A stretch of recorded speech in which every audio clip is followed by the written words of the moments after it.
Traité de l'unité par le philosophe soufi Muhyiddin ibn Arabi ou Muhyiddin Abu Bakr Mohammad ibn Ali ibn Arabi al-Hatami, plus connu sous son seul nom de Ibn Arabi, 1165-1240.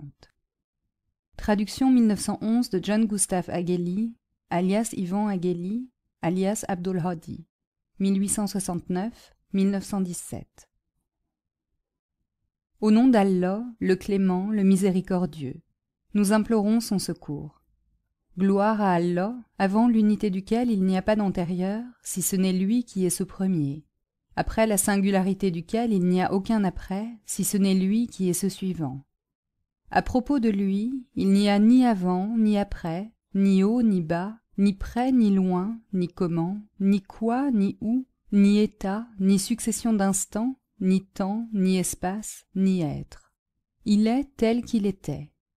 Il est l'unique, le dompteur, sans les conditions ordinaires de l'unité.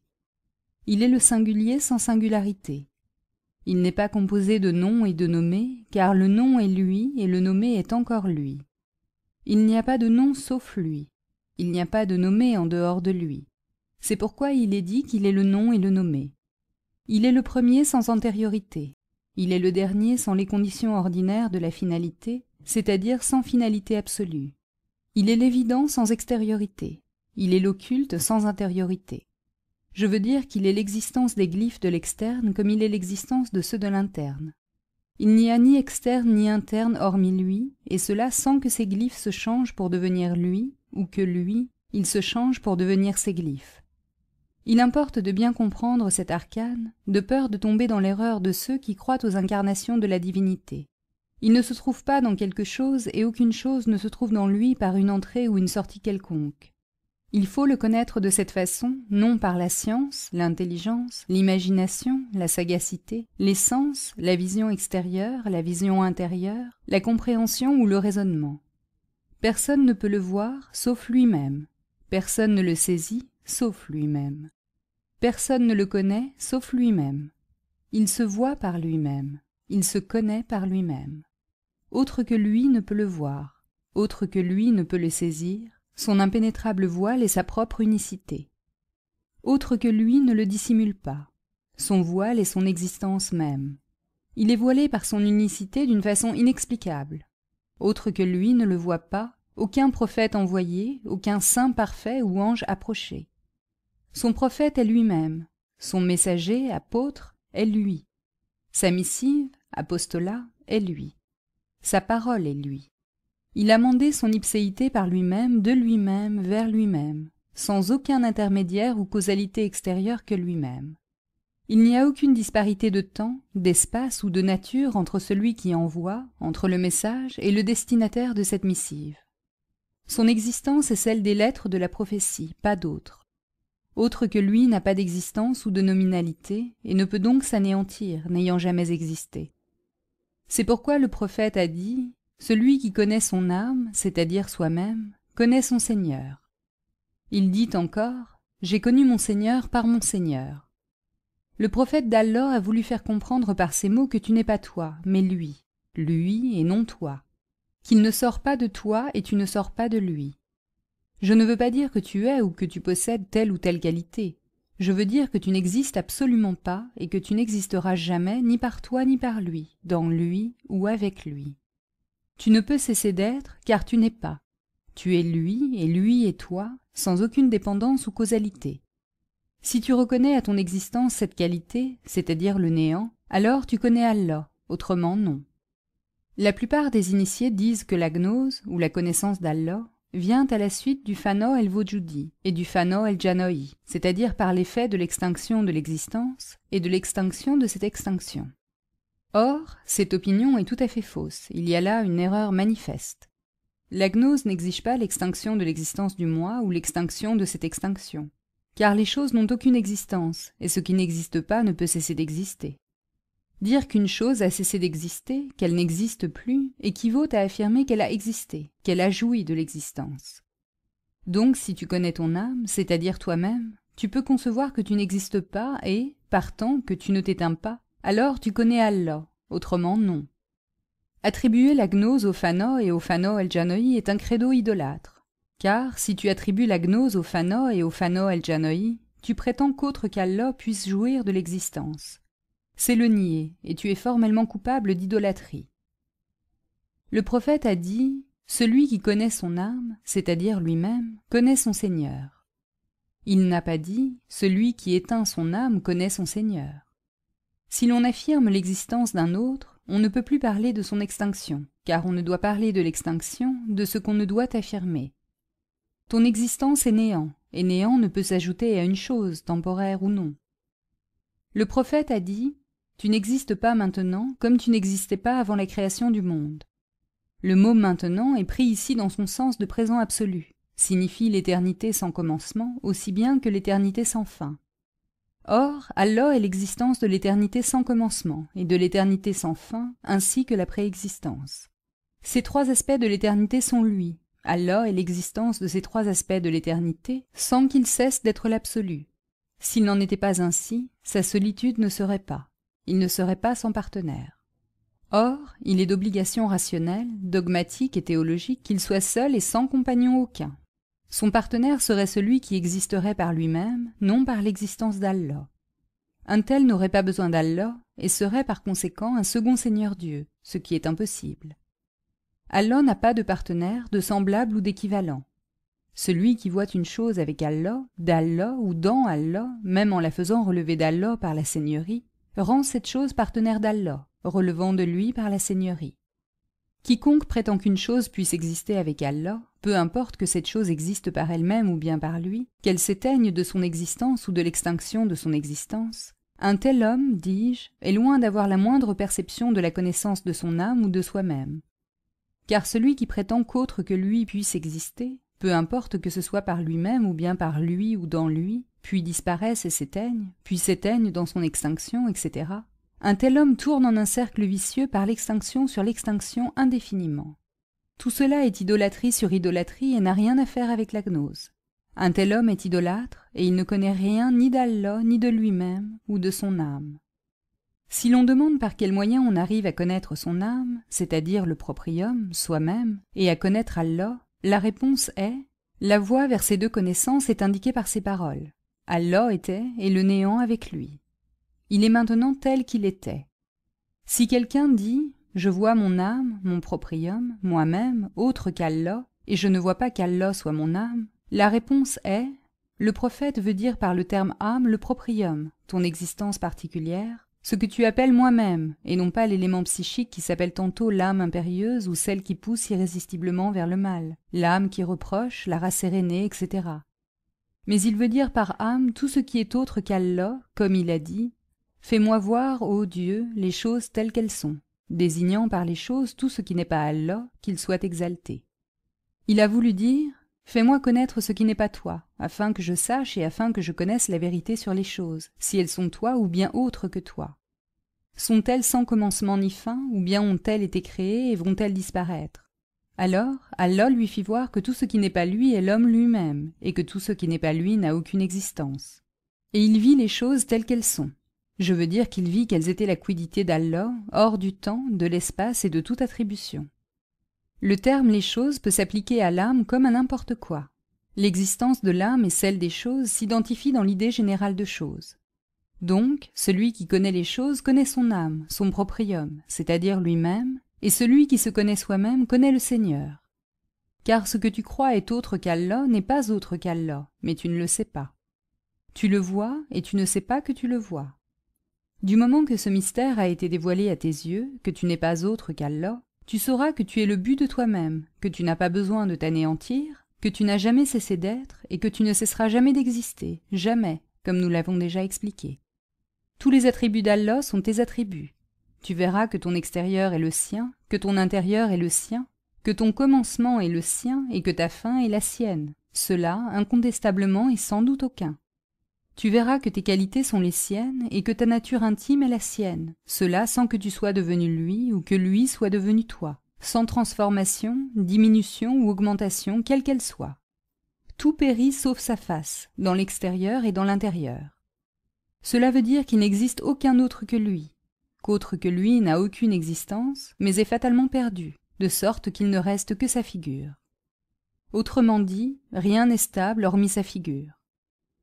Quelques manuscrits ajoutent « Partout où vous vous tournez vers la face de Dieu » Coran 2, 109. Un exemple. Un homme ignore quelque chose, puis il l'apprend. Ce n'est pas son existence qui s'est éteinte, mais seulement son ignorance.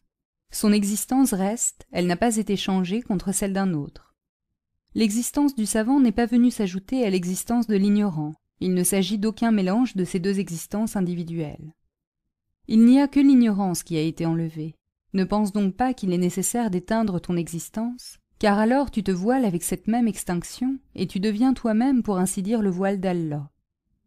Comme maintenant le voile est autre qu'Allah, il s'ensuit qu'autre que lui puisse le vaincre en repoussant les regards vers lui, ce qui est une erreur et une méprise grave. Nous avons dit plus haut que l'unicité et la singularité sont les voiles d'Allah, pas d'autres. C'est pourquoi il est permis au Vossel, c'est-à-dire à celui qui est arrivé à la réalité personnelle, de dire « Je suis le vrai divin » ou bien « Gloire à moi, que ma celle-citude est grande ». Un tel Vossel n'est pas arrivé à un degré aussi sublime sans avoir cru que ses attributs sont les attributs d'Allah et que son être intime est l'être intime d'Allah, sans aucune transformation d'attributs ou transsubstantiation d'être intime, sans aucune entrée dans Allah ou sortie de lui ou vice-versa. Il voit qu'il ne s'éteint pas dans Allah et qu'il ne persiste pas avec Allah non plus. Il voit que son âme, c'est-à-dire son proprium, n'existe pas du tout, non pas comme ayant existé puis s'étant éteinte, mais il voit qu'il n'y a ni âme ni existence sauf la sienne. Le prophète a dit « N'insultez pas au siècle, car il est Allah ». Il a voulu dire par ces paroles que l'existence du siècle est l'existence d'Allah, qu'il soit glorifié et magnifié. Il est trop élevé pour avoir un partenaire, un semblable ou un équivalent quelconque. Le prophète dit dans une tradition Rotsi, Allah dit « Mon serviteur, j'étais malade et tu ne m'as pas visité. J'avais faim et tu ne m'as pas donné à manger. Je t'ai demandé l'aumône et tu l'as refusé. » Il a voulu dire que c'était lui qui était le malade et le mendiant. Comme le malade et le mendiant peuvent être lui, alors toi et toutes les choses de la création, accidents ou substances, peuvent aussi être lui. Quand on découvre l'énigme d'un seul atome, on peut voir le mystère de toute la création, tant intérieure qu'extérieure. Tu verras qu'Allah n'a pas seulement créé toutes choses, mais tu verras encore que dans le monde invisible aussi bien que dans le monde visible, il n'y a que lui, car ces deux mondes n'ont point d'existence propre. Tu verras qu'il n'est pas seulement leur nom, mais aussi celui qui les nomme et celui qui est nommé par eux, ainsi que leur existence. Tu verras qu'il n'a pas seulement créé une chose une fois pour toutes, mais tu verras qu'il est tous les jours en l'état de créateur sublime. Coran 55-29, par l'expansion et l'occultation de son existence et de ses attributs en dehors de toute condition intelligible. Car il est le premier et le dernier, l'extérieur et l'intérieur. Il paraît dans son unité et se dissimule dans sa singularité. Il est du premier et du dernier, de l'extérieur et de l'intérieur, comme l'existence de ses glyphes est lui. Il est son nom, il est celui qui est nommé. Comme son existence est fatale, logique et dogmatique, de même est fatale la non-existence de tout autre que lui. Ce que nous pensons être autre que lui n'est pas, au fond, une bi-existence, car son existence à lui signifie qu'une bi-existence n'existe pas, sans quoi cette bi-existence serait son semblable. Or, autre que lui n'est pas, car il est exempt de ce qu'un autre que lui soit autre que lui. Cet autre est encore lui sans aucune différence intérieure ou extérieure. Celui qui est ainsi possède des attributs sans nombre ni fin. Celui qui est ainsi qualifié possède des attributs innombrables. Comme celui qui meurt, dans le sens propre du mot, est séparé de tous ses attributs louables ou blâmables, de même, celui qui meurt au sens figuré est séparé de tous ses attributs louables ou blâmables. Allah, qu'il soit béni et exalté, est à sa place dans toutes les circonstances. La nature intime d'Allah tient lieu de sa nature intime. Les attributs d'Allah tiennent lieu de ses attributs. C'est pourquoi le prophète, qu'Allah prie sur lui et le salue, a dit « Mourez avant que vous ne mouriez », c'est-à-dire « Connaissez vous-même vos âmes, votre proprium, avant que vous ne mouriez ». Il a dit encore « Allah dit « Mon adorateur ne cesse d'approcher de moi par des œuvres surérogatoires jusqu'à ce que je l'aime. Et lorsque je l'aime, je suis son ouïe, sa vue, sa langue, sa main, etc. » Le prophète veut dire « Celui qui tue son âme, son proprium, c'est-à-dire celui qui se connaît, voit que toute son existence est son existence. Il ne voit aucun changement en sa nature intime ou en ses attributs. Il ne voit aucune nécessité à ce que ses attributs deviennent les siens, car il a compris qu'il n'était pas lui-même l'existence de sa propre nature intime, et qu'il avait été ignorant de son proprium et de ce qu'il était au fond. Lorsque tu prends connaissance de ce qu'est ton proprium, tu es débarrassé de ton dualisme, et sauras que tu n'es autre qu'Allah. Si tu avais une existence indépendante, une existence autre qu'Allah, tu n'aurais pas à t'effacer ni à connaître ton proprium. Tu serais un Seigneur Dieu autre que lui. Qu'Allah soit béni, de sorte qu'il n'y a pas de Seigneur Dieu autre que lui. L'intérêt de la connaissance du proprium consiste à savoir, mais à avoir la certitude absolue que ton existence n'est ni une réalité ni une nihilité, mais que tu n'es pas, que tu n'as pas été et que tu ne seras jamais. Tu comprendras clairement le sens de la formule « Il n'y a pas de Dieu si ce n'est le Dieu », c'est-à-dire qu'il n'y a pas de Dieu autre que lui, il n'y a pas d'existence autre que lui, il n'y a pas d'autre que lui, et il n'y a pas de Dieu si ce n'est lui. Si quelqu'un objecte « Tu abolis sa seigneurie », je réponds « Je n'abolis pas sa seigneurie, car il ne cesse pas d'être Seigneur magnifiant, non plus qu'il ne cesse d'être adorateur magnifié. Il ne cesse pas d'être créateur, non plus qu'il ne cesse d'être créé. Il est maintenant tel qu'il était. Ces titres de créateur ou de seigneur magnifiant ne sont point conditionnés par l'existence d'une chose créée ou d'un adorateur magnifié. Avant la création des choses créées, il possédait tous ses attributs. Il est maintenant tel qu'il était. Il n'y a aucune différence dans son unité entre la création et la préexistence. Son titre de l'extérieur implique la création des choses, comme son titre de l'occulte ou de l'intérieur implique la préexistence. Son intérieur et son extérieur ou son expansif, son évidence comme son extérieur et son intérieur. Son premier est son dernier, et son dernier est son premier. Le tout est unique, et l'unique est tout. Il est qualifié, tous les jours il est en l'état de créateur sublime. Rien autre que lui n'était lui. Il est maintenant tel qu'il était. En réalité, autre que lui n'a pas d'existence. Tel qu'il était de toute éternité, tous les jours en l'état de créateur sublime. Il n'y a aucune chose avec lui et aucun jour de création à l'exclusion d'un autre, comme il n'y a dans la préexistence de choses ni de jours, car l'existence des choses ou leur néant est tout un. S'il n'en était pas ainsi, il aurait fallu la création de quelque chose de nouveau qui ne fût pas compris dans son unicité, ce qui serait absurde. Son titre de l'unique le rend trop glorieux pour qu'une pareille supposition fût vraie. Lorsque tu peux voir ton proprium ainsi qualifié sans combiner l'existence suprême avec un adversaire, partenaire, équivalent ou associé quelconque, alors tu le connais tel qu'il est, c'est-à-dire tu le connais réellement. C'est pourquoi le prophète a dit « Celui qui connaît son proprium connaît son Seigneur ». Il n'a pas dit « Celui qui éteint son proprium connaît son Seigneur ». Il sut et il vit qu'aucune chose n'est autre que lui. Ensuite, il dit que la connaissance de soi-même et du proprium de son âme, c'est là la gnose ou la connaissance d'Allah. Connais ce que c'est que ton proprium, c'est-à-dire ton existence. Connais qu'au fond tu n'es pas toi, mais que tu ne sais pas.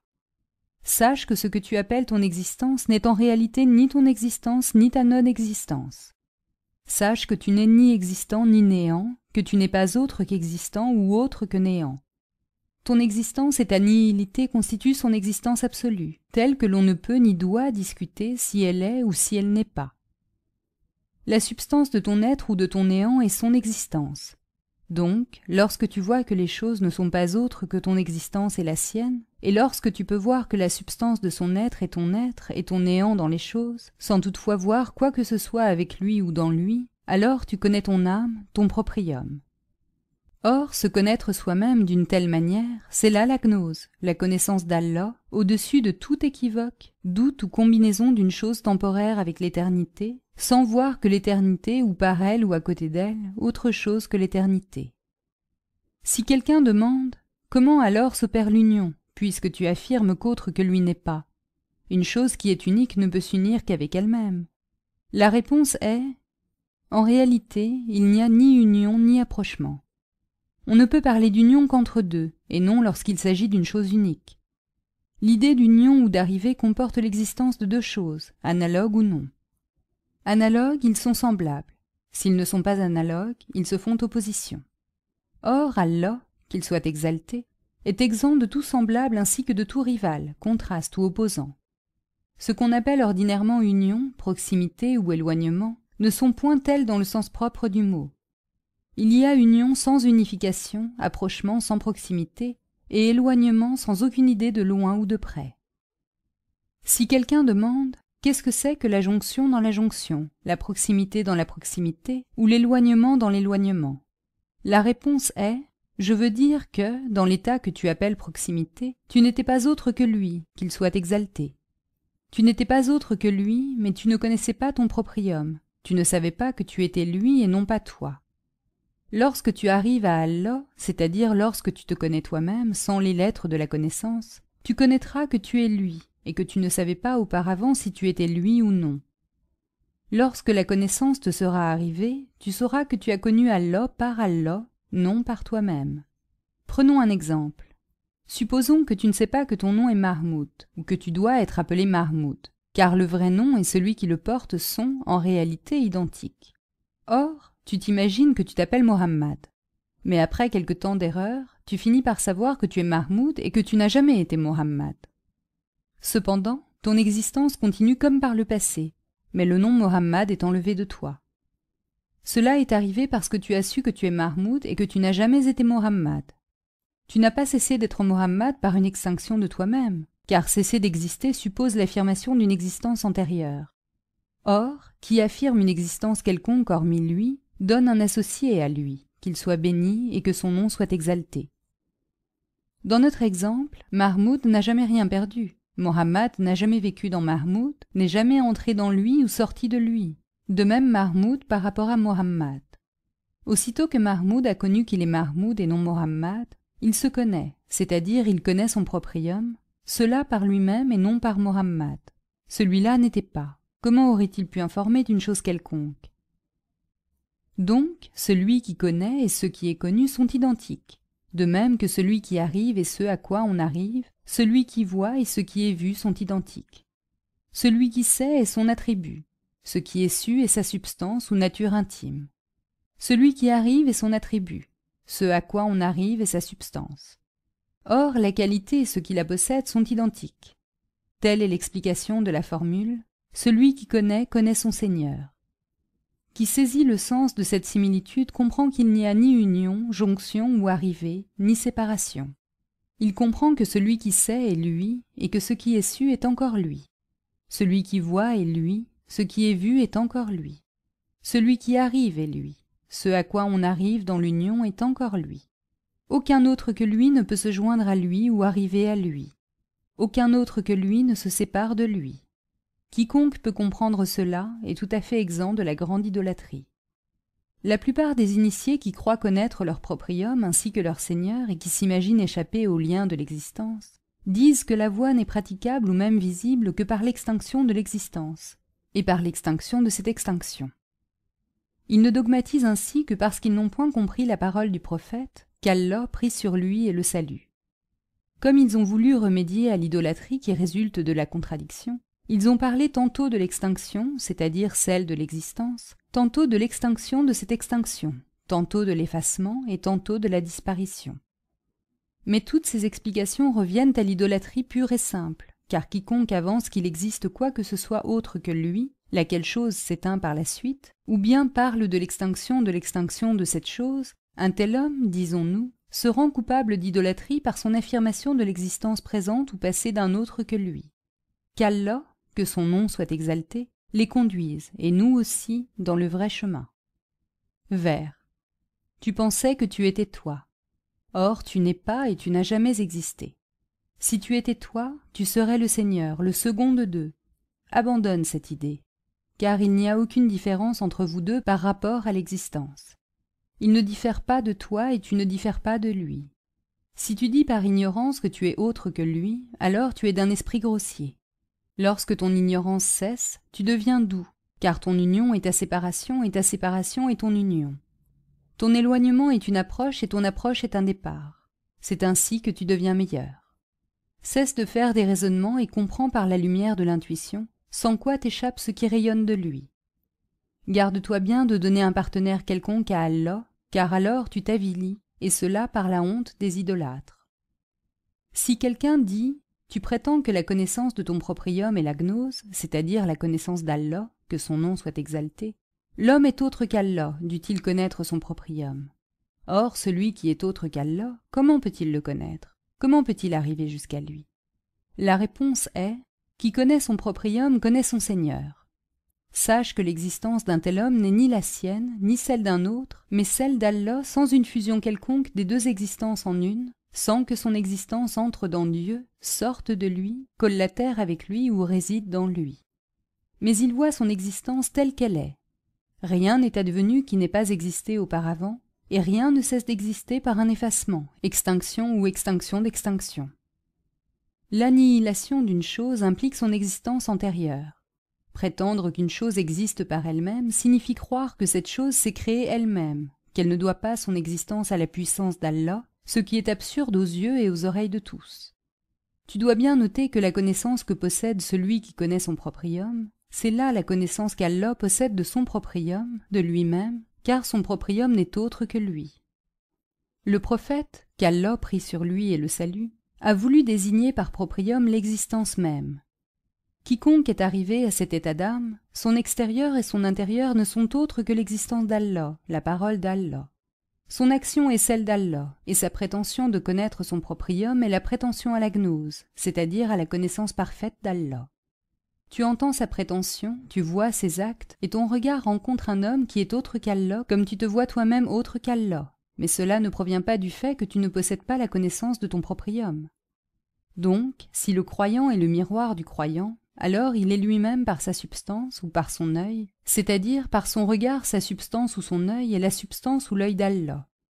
Son regard est le regard d'Allah sans aucune spécification. Cet homme n'est pas lui selon ta vision, ta science, ton avis, ta fantaisie ou ton rêve, mais il est lui selon sa vision, sa science et son rêve.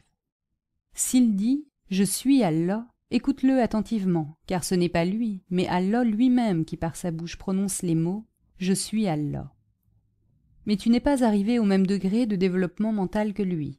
Si tel était le cas, tu comprendrais sa parole, tu dirais comme lui et tu verrais ce qu'il voit. Résumons.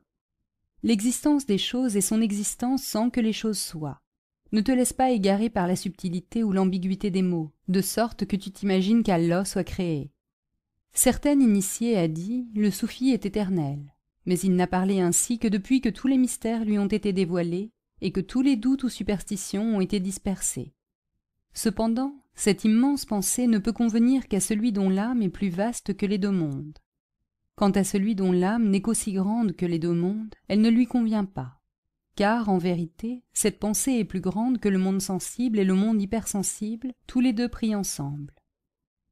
Enfin, sache que celui qui voit est ce qui est vu, que celui qui fait exister est ce qui existe, que celui qui connaît est ce qui est connu, que celui qui crée est ce qui est créé, que celui qui atteint par la compréhension et ce qui est compris sont tous le même.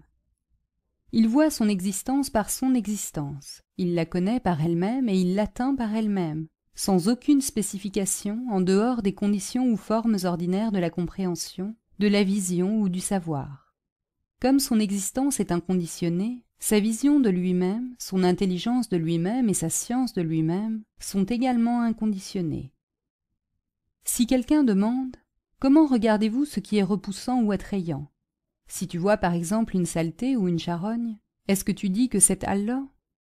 La réponse est « Allah est sublime et pur, il ne peut être ces choses. » Nous parlons avec celui qui ne voit pas une charogne comme une charogne ou une ordure comme une ordure. Nous parlons aux voyants et non aux aveugles. Celui qui ne se connaît pas est un aveugle, né aveugle. Avant que cesse son aveuglement, naturel ou acquis, il ne peut comprendre ce que nous voulons dire. Notre discours est avec Allah et non avec autre que lui, ou avec des aveugles nés. Celui qui est arrivé à la station spirituelle qu'il est nécessaire d'avoir atteint pour comprendre, celui-là sait qu'il n'y a rien qui n'existe hormis Allah. Notre discours est avec celui qui cherche avec ferme intention et parfaite sincérité à connaître son proprium au nom de la connaissance d'Allah, qu'il soit exalté, lequel, en son cœur, garde en toute sa fraîcheur la forme dans sa demande et dans son désir d'arriver à Allah. Notre discours n'est pas adressé à ceux qui n'ont ni intention ni but. Si quelqu'un objecte, Allah, qu'il soit béni et saint, a dit Les regards ne peuvent l'atteindre, mais lui, il atteint les regards. Coran 6, 103. Toi, tu dis le contraire. Où est la vérité? La réponse est: tout ce que nous avons dit revient à la parole divine. Les regards ne peuvent l'atteindre, c'est-à-dire ni personne, ni les regards de qui que ce soit ne peuvent l'atteindre. Si tu dis qu'il y a dans ce qui existe un autre que lui, tu dois convenir que cet autre que lui puisse l'atteindre. Or, dans cette partie de sa parole arabe, les regards ne peuvent l'atteindre, Allah avertit le croyant qu'il n'y a pas un autre que lui. Je veux dire qu'un autre que lui ne peut l'atteindre, mais celui qui l'atteint, c'est lui, Allah, lui et aucun autre. Lui seul atteint et comprend sa véritable nature intime, pas un autre. Les regards ne l'atteignent pas, car ils ne sont autre chose que son existence. À propos de celui qui dit que les regards ne peuvent l'atteindre, car ils sont créés, et le créé ne peut atteindre l'incréé ou l'éternel, nous disons que cet homme ne connaît pas encore son proprium. Il n'y a rien, absolument rien, regard ou autre chose, qui existe hormis lui, mais il comprend sa propre existence sans toutefois que cette compréhension existe d'une façon quelconque. Vers. J'ai connu mon Seigneur par mon Seigneur sans confusion ni doute. Ma nature intime est la sienne, réellement, sans manque ni défaut. Entre nous deux, il n'y a aucun devenir, et mon âme est le lieu où le monde occulte se manifeste. Depuis que je connus mon âme sans mélange ni trouble, je suis arrivé à l'union avec l'objet de mon amour sans qu'il y ait plus de distance entre nous, ni longue ni courte. Je reçois des grâces sans que rien descende d'en haut vers moi, sans reproche et même sans motif. Je n'ai pas effacé mon âme à cause de lui, et elle n'a eu aucune durée temporelle pour être détruite après. Si quelqu'un demande, tu affirmes l'existence d'Allah et tu nies l'existence de quoi que ce soit hormis lui. Que sont donc ces choses que nous voyons? La réponse est: ces discussions s'adressent à celui qui ne voit rien hormis Allah. Quant à celui qui voit quelque chose hormis Allah, nous n'avons rien avec lui, ni question ni réponse, car il ne voit que ce qu'il voit.